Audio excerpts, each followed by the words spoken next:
आज शिरूर कृषी उत्पन्न बाजार समितीची निवडणूक जाहीर झालेली आहे.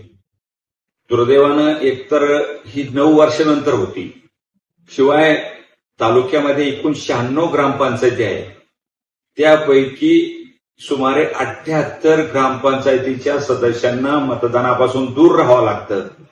कारण आज त्या ग्रामपंचायतीवरती प्रशासक नेमलेले आहे. खरं म्हणजे 1 फेब्रुवारीला हे सर्व सदस्य असताना त्यावेळची यादी देणं गरजेचं होतं, परंतु ती यादी मार्च महिन्यात दिली. त्यामुळे सगळे प्रशासक आज आपल्याला दिसतात.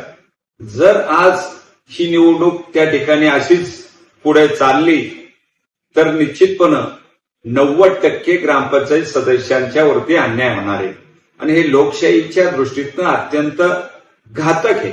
म्हणून ज्या वेळेला तुम्ही 9 वर्ष निवडणुका घेत नाही आणि आता निवडणूक घेताना ह्या सदस्यांना का वंचित ठेवता, म्हणून आमची मागणी आहे त्या ठिकाणी की हे सगळे सदस्य त्या मतदानाला पात्र असले पाहिजे.